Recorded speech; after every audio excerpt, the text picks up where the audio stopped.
아침에 일어나면 허리가 뻣뻣하게 느껴지시나요? 계단을 오르기만 해도 숨이 차고 손주들과 놀다 보면 금세 지쳐 주저앉게 되진 않으신가요? 안녕하세요. 저는 78세 은퇴 내과 전문의 윤태식입니다.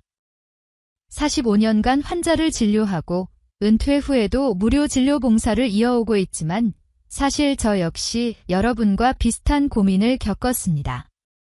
70대 초반까지만 해도 아침마다 온몸이 뻣뻣했고 병원 회진 중 조금만 걸어도 금세 피곤했습니다. 나이가 들었으니 어쩔 수 없구나 하고 체념하기도 했죠. 그런데 제 생각을 바꾸게 한 놀라운 경험이 있었습니다. 제 환자 중 68세 김모 씨라는 분이 계셨습니다. 이분은 계단은커녕 평지를 5분만 걸어도 숨이 차고 다리에 힘이 빠져 앉아야 했습니다. 그런데 단백질 섭취 방법을 조금 바꾸고 한 달 만에 완전히 달라졌습니다.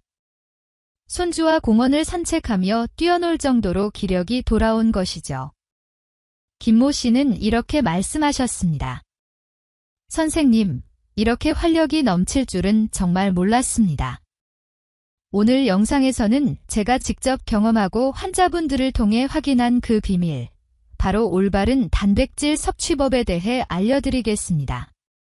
또한 단백질이 풍부한 음식 5가지와 짧은 기간 안에 활력을 회복할 수 있는 황금 밥상 비법까지 공개합니다.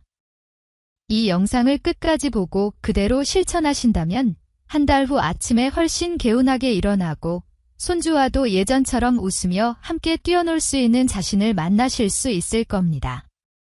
만약 이 정보가 도움이 될 것 같다면 구독과 좋아요를 눌러주세요. 구독과 좋아요는 무료이며 한 번 클릭으로 소중한 건강 정보를 계속 받아보실 수 있습니다. 또한 여러분이 어느 지역에서 이 영상을 보고 계신지도 댓글로 알려주시면 감사하겠습니다. 여러분의 건강한 삶이 제게 가장 큰 보람입니다. 자, 먼저 근육감소증이 무엇인지부터 정확히 알아볼까요? 근육감소증은 나이가 들면서 근육량과 기능이 점진적으로 줄어드는 현상을 말합니다. 일반적으로 30세부터 매년 근육량이 약 1%씩 감소하기 시작합니다. 그런데 60세가 넘어가면 이 속도가 빨라져 매년 1.5%에서 3%까지 줄어들 수 있습니다. 쉽게 말하면 10년 뒤에는 근육량의 30% 정도가 감소할 수 있다는 뜻입니다. 왜 이것이 문제일까요? 근육은 단순히 힘을 내는 역할만 하는 것이 아닙니다. 대사를 조절하고 혈당을 관리하며 뼈를 보호하는 기능까지 담당합니다. 근육이 줄어들면 기초대사율이 떨어져 살이 찌기 쉽고 당뇨병이나 심혈관 질환의 위험도 높아집니다. 더 심각한 문제는 낙상의 위험이 크게 증가한다는 점입니다. 실제로 65세 이상 어르신들의 사망 원인 중 상당 부분이 낙상 사고와 관련이 있습니다. 근육감소증이 진행되는 과정을 단계별로 보면 이렇게 나눌 수 있습니다. 첫 번째 단계에서는 근육량만 서서히 줄어듭니다. 이때는 특별한 증상을 느끼지 못하는 경우가 많습니다. 두 번째 단계에서는 근력이 점차 약해지기 시작합니다. 예를 들어 병뚜껑을 열기 어렵거나 계단을 오르내릴 때 힘이 붙이는 것을 느끼게 됩니다. 세 번째 단계가 되면 일상생활에도 지장이 옵니다. 의자에서 일어나기 어렵고 걸음 속도가 현저히 느려지죠. 이 단계까지 진행되면 회복이 훨씬 어려워집니다. 그래서 지금 말씀드릴 내용이 매우 중요합니다. 예방이 치료보다 훨씬 쉽고 효과적이기 때문입니다. 근육 감소의 원인은 여러 가지가 있는데 크게 3가지로 나눌 수 있습니다. 노화 자체, 나이가 들면서 근육을 만드는 호르몬인 성장 호르몬, 테스토스테론, 에스트로겐 등의 분비가 줄어듭니다. 근육 단백질 합성 능력 자체도 떨어지죠. 영양 부족, 특히 단백질 섭취 부족이 가장 큰 문제입니다. 많은 어르신들이 식욕이 줄거나 씹기 힘들어서 고기, 생선 등 단백질이 풍부한 음식을 충분히 먹지 못하거든요. 활동량 감소, 은퇴 후 신체 활동이 줄고 특히 근력 운동을 하지 않으면 근육은 급속도로 감소합니다. 하지만 좋은 소식도 있습니다. 이 모든 원인은 노력으로 충분히 극복 가능합니다. 특히 단백질 섭취는 지금 바로 실천할 수 있는 부분이죠. 잠깐 영상을 끄시면 안 됩니다. 지금부터가 가장 핵심 내용입니다. 왜 나이가 들면 단백질 흡수가 어려워지는지, 그리고 이를 어떻게 해결할 수 있는지 구체적인 방법을 알려드리겠습니다. 많은 분들이 나는 고기도 잘 먹고 단백질도 신경 쓰는데 왜 근육이 줄어들까 하고 궁금해하시죠. 그 이유가 바로 여기에 있습니다. 나이가 들면서 위에서 분비되는 펩신이라는 소화 효소의 양이 줄어듭니다. 이 효소는 단백질을 작은 조각으로 분해하는 역할을 하는데 분비가 줄면 단백질이 제대로 소화되지 않습니다. 또한 소장에서 분비되는 트립신, 키모트립신 등의 효소도 감소합니다. 이러한 효소들이 부족하면 아무리 좋은 단백질을 섭취해도 몸에서 제대로 활용되지 않죠. 게다가 나이가 들면 위산 분비량도 30% 이상 감소합니다. 위산은 단백질 소화의 첫 단계에서 매우 중요한 역할을 하는데 부족하면 단백질이 덩어리 상태로 소장에 도달해 흡수율이 크게 떨어집니다. 여기서 가장 중요한 부분이 하나 있습니다. 나이가 들수록 근육세포가 단백질에 대한 반응성이 떨어진다는 점입니다. 젊을 때는 20g만 섭취해도 충분히 근육 합성이 일어나지만 60세 이상은 같은 효과를 얻으려면 30g 이상의 단백질이 필요합니다. 이를 아나볼릭 저항성이라고 부르는데 쉽게 말해 근육이 단백질에 둔감해진다는 뜻입니다. 하지만 걱정하지 마세요. 이런 문제들도 충분히 해결할 방법이 있습니다. 지금부터 소개할 방법들을 실천하면 나이에 상관없이 단백질을 효과적으로 흡수할 수 있습니다. 자, 이제 구체적으로 어떤 음식을 어떻게 섭취해야 하는지 알아볼까요? 많은 분들이 단백질 하면 비싼 소고기나 돼지고기만 떠올리지만 실제로는 경제적이면서 흡수율이 뛰어난 식품이 많습니다. 그중 첫 번째는 달걀입니다. 달걀은 정말 완벽한 단백질 식품입니다. 달걀 하나에는 약 6g의 고품질 단백질이 들어있으며 아미노산 점수는 100점 만점에 100점입니다. 이는 우리 몸에 필요한 필수 아미노산이 모두 포함되어 있다는 뜻이죠. 특히 달걀 단백질의 별표 흡수율은 94% 별표로 거의 모든 단백질이 체내에서 활용됩니다. 여기서 중요한 조리법을 알려드리겠습니다. 날달걀보다는 살짝 익힌 달걀이 흡수율이 더 좋습니다. 완전히 익히기보다는 반숙 정도가 가장 이상적입니다. 달걀찜이나 스크램블드 에그도 훌륭한 방법입니다. 하루에 2-3개 정도까지는 콜레스테롤 걱정 없이 섭취할 수 있습니다. 최근 연구에 따르면 달걀의 콜레스테롤은 혈중 콜레스테롤 수치에 큰 영향을 주지 않습니다. 두 번째는 두부입니다. 두부는 식물성 단백질의 대표 식품이라고 할 수 있어요.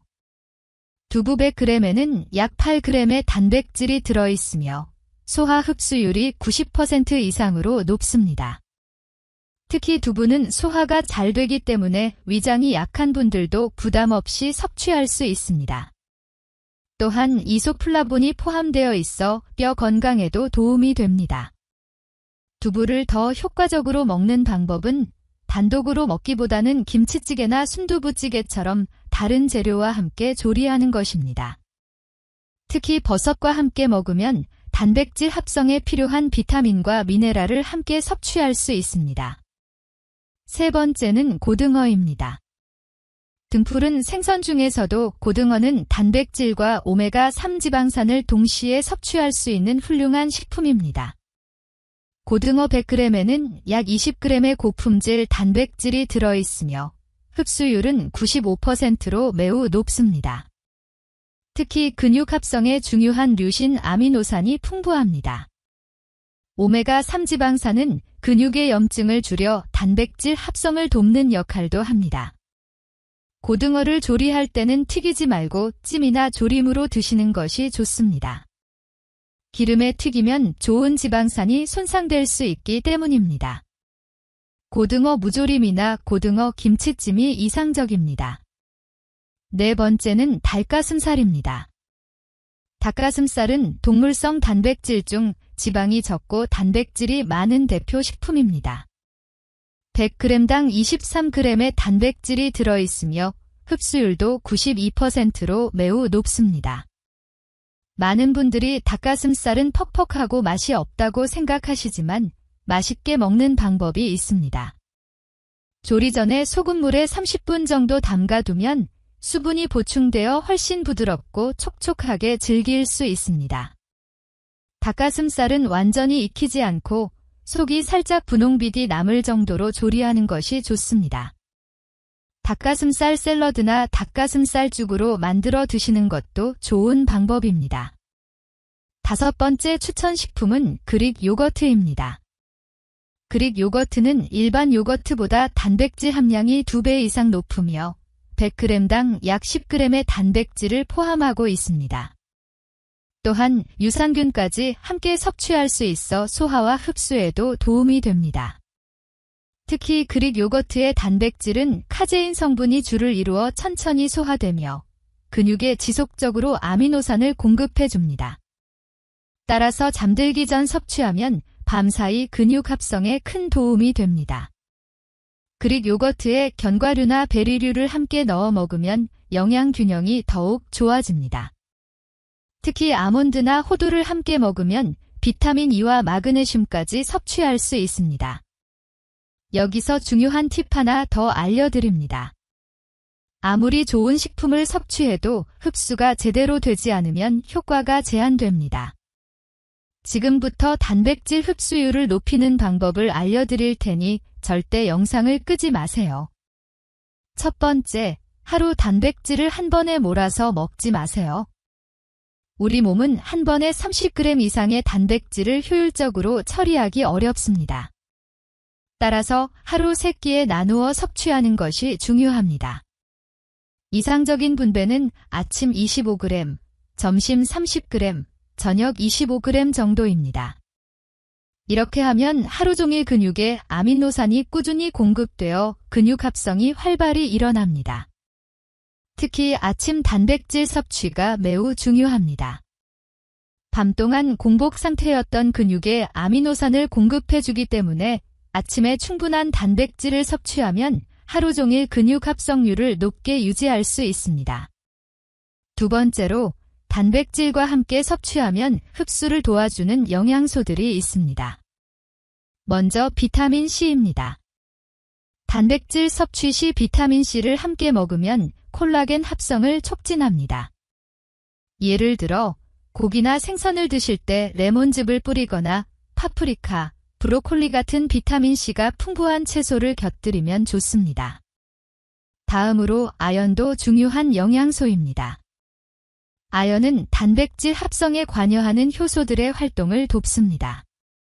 굴, 견과류, 해산물 등의 아연이 풍부하니 참고하세요. 또한 마그네슘은 근육의 수축과 이완에 필요한 미네랄로 단백질과 함께 섭취하면 근육 기능 개선에 도움이 됩니다. 시금치, 아보카도, 바나나 등의 마그네슘이 풍부합니다. 세 번째, 흡수를 돕는 식사 방법입니다. 천천히 꼭꼭 씹어 드시는 것이 중요하며 최소 30번 이상 씹는 것을 권장합니다. 침 속에 있는 아밀라제 효소가 소화를 도와주기 때문입니다. 또한 따뜻한 물이나 차와 함께 먹으면 소화가 원활해집니다. 반대로 차가운 물은 위혈관을 수축시켜 소화를 방해할 수 있습니다. 식사 30분 전 미지근한 물 한 컵을 마시면 위산 분비가 촉진되어 단백질 소화가 개선됩니다. 이제 단백질 흡수를 방해하는 나쁜 습관을 살펴보겠습니다. 좋은 음식을 섭취하는 것도 중요하지만 나쁜 습관을 피하는 것 역시 필수입니다. 영상 후반부에서는 짧은 기간 안에 활력을 회복하는 황금 밥상 비법도 소개할 예정이니 끝까지 시청해주세요. 첫 번째는 과도한 음주입니다. 알코올은 간에서 단백질 합성을 방해하고 근육에서 단백질 흡수율도 떨어뜨립니다. 특히 만성 음주는 근육량 감소를 가속화하므로 주의가 필요합니다. 음주를 해야 한다면 하루 한 잔 정도로 제한하고 음주 후에는 충분한 수분과 단백질을 보충하세요. 두 번째는 설탕이나 단순당의 과다 섭취입니다. 혈당이 급격히 상승하면 인슐린이 과다 분비되는데 이때 근육보다 지방 합성이 우선시됩니다. 특히 탄산음료, 과자, 케이크 같은 가공식품의 설탕은 피하시는 것이 좋습니다. 대신 과일이나 꿀처럼 천연 당분을 적당히 섭취하세요.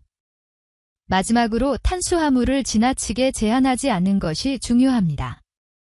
많은 분들이 다이어트 때문에 탄수화물을 거의 먹지 않는데 이는 단백질 활용에 좋지 않습니다.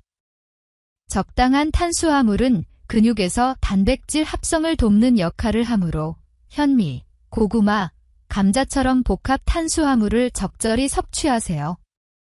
지금까지 피해야 할 습관들을 말씀드렸다면 이제 실생활에서 쉽게 실천할 수 있는 경제적인 팁을 알려드리겠습니다. 돈을 많이 들이지 않고도 충분히 단백질을 효과적으로 섭취할 수 있는 방법들이니 끝까지 집중해주세요. 단백질 섭취는 비용이 많이 든다고 생각하시는 분들이 많지만 전혀 그렇지 않습니다. 현명하게 장보고 조리하고 보관하면 경제적이면서 효과적인 단백질 섭취가 가능합니다. 먼저 장보기 전략입니다. 비싼 등심이나 안심보다는 닭다리살, 돼지 목살처럼 저렴하면서 단백질이 풍부한 부위를 선택하세요. 가격은 절반이지만 단백질 함량은 거의 비슷합니다. 달걀은 대용량으로 구매해 냉장 보관하면 한 달 이상 신선하게 드실 수 있습니다. 두부도 개봉 후 냉동 보관하면 3개월까지 보관 가능합니다. 생선은 제철에 대량으로 사서 1인분씩 나누어 냉동하세요. 특히 고등어나 꽁치 같은 등푸른 생선은 제철에 구매하면 가격도 저렴하고 영양도 최고입니다. 콩류도 적극 활용하세요. 검은 콩, 렌틸콩, 병아리콩은 건조 상태로 구매하면 저렴하고 단백질 함량도 높습니다. 한 번에 삶아 냉동 보관하면 언제든 활용 가능합니다. 조리 팁도 있습니다. 주말에 미리 단백질 반찬을 만들어 두면 평일 시간을 절약할 수 있습니다. 달걀은 한 번에 10개 정도 삶아 냉장 보관하면 바쁠 때 아침 식사로 바로 활용 가능합니다. 닭가슴살은 여러 개를 쪄서 찢어 냉동 보관하면 샐러드나 찌개, 스크램블에 바로 사용할 수 있습니다. 두부도 미리 소분해 냉동하면 찌개나 볶음에 즉시 활용 가능합니다. 단백질 식품 보관법도 중요합니다. 잘못 보관하면 영양소가 파괴되고 맛도 떨어집니다. 고기, 구입 즉시 1인분씩 랩으로 싸서 냉동 보관. 해동은 냉장실에서 천천히. 전자레인지 급속 해동은 단백질 변성을 초래할 수 있습니다. 생선, 내장을 제거하고 깨끗이 씻은 뒤 키친타월로 물기 제거 후 냉동. 비린내가 줄고 신선함도 오래 유지됩니다. 달걀, 뾰족한 부분을 아래로 해서 보관하면 노른자가 중앙에 위치해 신선도가 오래 유지됩니다. 두부는 개봉 후 물에 담가 보관. 매일 물을 교체하면 일주일간 신선하게 먹을 수 있습니다. 시간 절약을 위해 원팬 쿠킹도 활용하세요. 큰 프라이팬 하나로 여러 단백질 식품을 동시에 조리하는 방법입니다. 2. 한쪽에는 닭가슴살, 다른 한쪽에는 두부, 사이사이에는 버섯이나 파프리카 같은 채소를 함께 구우면 한 번에 단백질과 비타민 섭취가 가능합니다. 오븐 단위로 활용하는 방법도 있습니다. 연어, 닭다리살, 고구마를 함께 5분 정도 조리하면 약 40분 안에 한 끼 완성됩니다. 조리하는 동안 다른 일을 할 수 있어 시간 효율이 뛰어나고 냉동실을 활용하면 경제적, 시간적으로 큰 도움이 됩니다. 예를 들어 단백질이 풍부한 미트볼을 한 번에 많이 만들어 냉동해 두세요. 달걀, 두부, 다진 고기를 섞어 만들면 영양 균형도 좋고 아이들도 좋아합니다. 생선은 뼈를 제거하고 한 입 크기로 잘라 냉동해 두면 국이나 찌개에 바로 사용할 수 있고 해동 시간과 조리 시간을 모두 단축할 수 있습니다. 콩을 삶아 냉동해 두는 것도 유용합니다.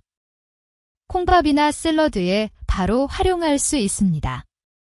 이제 하루 단백질 섭취 계획을 구체적으로 알려드리겠습니다.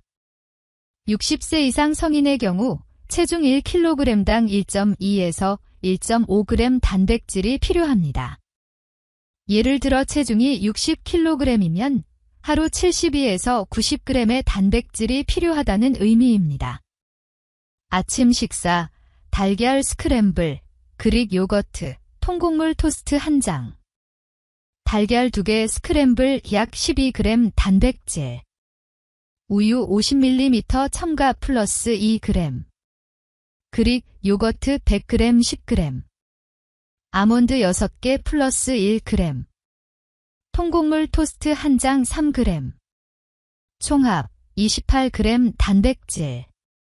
이 조합은 동물성 단백질과 식물성 단백질을 균형 있게 섭취할 수 있으며 준비 시간은 약 10분이면 충분합니다. 점심 식사, 고등어 구이, 두부 된장찌개, 현미밥, 시금치 나물. 고등어 한 토막 20g. 두부 100g 8g. 현미밥 한 공기 5g. 시금치 나물 2g. 총합 35g 단백질. 고등어의 오메가 3화두부의 이소플라본까지 함께 섭취할 수 있어 영양 균형이 뛰어납니다. 저녁 식사, 닭가슴살 샐러드, 저지방 우유 200ml. 닭가슴살 100g 23g. 견과류 포함 샐러드 플러스 3g. 저지방 우유 1컵 카제인 단백질 7g. 총합 33g 단백질. 결과적으로 아침 28g, 점심 35g, 저녁 33g 총 96g 단백질 섭취. 60kg 성인 기준으로 충분한 양입니다. 매일 같은 메뉴가 지루할 수 있으니 변형도 가능합니다. 달걀 스크램블 대신 달걀찜, 오믈렛. 고등어 대신 갈치, 삼치. 닭가슴살 대신 닭다리살, 돼지 안심. 핵심은 매 끼니 20g 이상의 단백질을 꾸준히 섭취하는 것입니다. 이렇게 하면 하루 종일 근육에 아미노산이 공급되어 근육 합성이 활발해집니다. 혹시 이렇게 먹으면 정말 효과가 있을까 하는 생각이 드실 수도 있습니다. 하지만 오늘 영상을 끝까지 보신 것만으로도 이미 변화의 첫걸음을 내디딘 겁니다. 지식을 아는 것과 실천하는 것 사이에는 차이가 있지만 알아야 실천할 수 있습니다. 제가 의사로 활동하며 가장 보람을 느꼈던 순간은 근육 감소로 거동이 불편하던 환자분들이 올바른 단백질 섭취와 꾸준한 관리로 활력을 되찾는 모습을 볼 때입니다. 예를 들어 6개월 전만 해도 계단 오르기가 힘들었던 75세 할아버지가 지금은 등산을 다니고 병뚜껑 열기가 어려워 도움을 받던 할머니가 손자를 위해 직접 요리하는 모습을 볼 때 큰 감동을 받았습니다. 근육은 나이 들어서도 충분히 증가할 수 있습니다. 70세, 80세에도 근력 운동과 올바른 영양 섭취로 근육과 근력을 늘리는 것이 과학적으로 입증되었습니다. 오늘부터 실천하는 작은 변화가 6개월, 1년 후 큰 변화를 만들어냅니다. 아침에 달걀 1개 더 먹기. 간식으로 그릭 요거트 선택. 생선 요리 추가. 이런 작은 실천이 근육 유지와 건강한 노후로 이어집니다. 10년 후를 상상해 보세요. 또래보다 더 건강하고 활력 넘치는 모습으로 여행, 취미, 가족과 시간을 즐기는 모습입니다. 근육은 여러분의 독립적인 삶을 지켜주는 가장 중요한 자산입니다. 돈으로 살 수 없는 건강과 건강으로 누리는 자유로운 삶, 이 모든 것이 오늘부터 시작됩니다. 마지막으로 당부드립니다. 완벽하게 하려고 하지 마세요. 처음부터 모든 걸 지키려 하면 오히려 포기하기 쉽습니다. 하나씩 천천히 꾸준히 실천하세요. 오늘 아침에 달걀 추가. 내일 점심에 두부찌개. 다음 주 간식으로 그릭 요거트. 그 다음 주 생선 요리 한 번 더. 이런 식으로 하나씩 늘려가면 자연스럽게 건강한 식습관이 정착됩니다. 몇 달 후에는 몸이 가벼워지고 힘이 생기는 것을 느낄 수 있습니다. 여러분의 건강한 미래를 진심으로 응원합니다. 오늘 영상이 건강 변화의 출발점이 되길 바랍니다. 도움이 되셨다면 좋아요 버튼을 눌러주시고 주변 분들과도 공유해주세요. 건강은 혼자 지키기보다 함께 지킬 때 더욱 의미 있고 지속 가능합니다. 또한 구독과 알림 설정을 해주시면 앞으로도 유용한 건강 정보를 계속 받아볼 수 있습니다. 댓글로 실천 후기나 궁금한 점을 남겨주시면 함께 소통하며 더 나은 정보를 나누겠습니다. 건강한 근육, 활력 넘치는 노후, 자유로운 삶을 위해 오늘부터 시작하세요. 여러분 모두 건강하고 행복하시길 바랍니다. 감사합니다.